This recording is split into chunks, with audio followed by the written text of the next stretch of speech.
અમદાવાદ શહેરમાં દિન પ્રતિદિન અસામાજિક તત્વોનો આતંક વધી રહ્યો હોવાના બનાવો છાસવારે બની રહ્યા છે। ત્યારે શહેરના ચમનપુરા વિસ્તારમાં અસામાજિક તત્વો દ્વારા દુકાન ચલાવી ગુજરાન કરતા પરિવારને ધાકધમકી આપી હુમલો કર્યો હોવાનો મામલો સામે આવ્યો છે। તો આ ઘટનામાં ફરિયાદી વિનોદ પટનીએ જણાવ્યું હતું કે આરોપી પૂનમ ઉર્ફે બોબી અને મિતેશ પટની, રાહુલ પટની, કમલેશ પટની નામના તેના અન્ય 3 સાથીઓએ મેઘાણીનગર હાઉસિંગ બોર્ડમાં આવેલા તેમના મકાન ખાતે આવી જાનથી મારી નાખવાની ધમકી આપી હતી।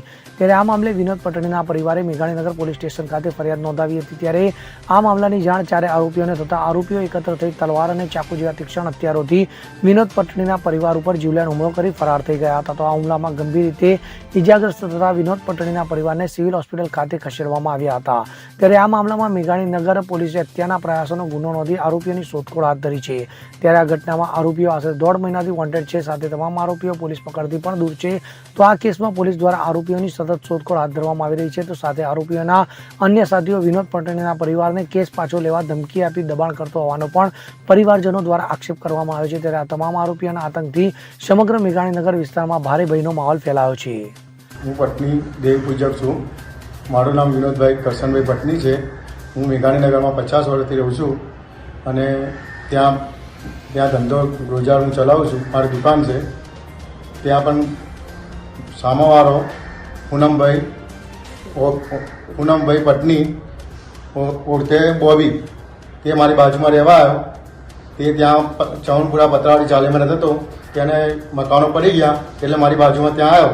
પછી એને મારા ધંધો ને આ બધું જોયું તો એને લાલચ ઉપડી, એટલે કે તારું મકાન ને દુકાન મને આપી દે, નહીં તો તને જાનથી મારી નાખીશ। નહીં તો પછી મેં જાણ કરી પોલીસને। પોલીસ તપાસ કરી, પછી તપાસ કર્યા એ લોકો પછી 25-30 જણા આવી અને બેન 4 તો હતા જ।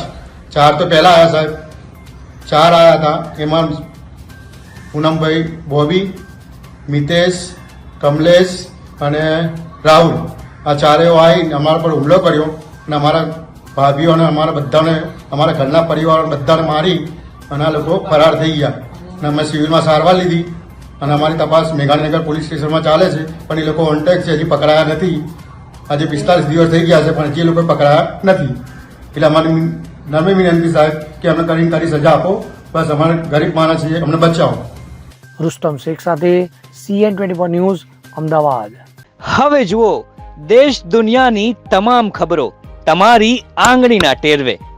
ઉઠાવો મોબાઈલ અને Google Play Store પરથી ડાઉનલોડ કરો અમારી CN24 ન્યૂઝ મોબાઈલ એપ।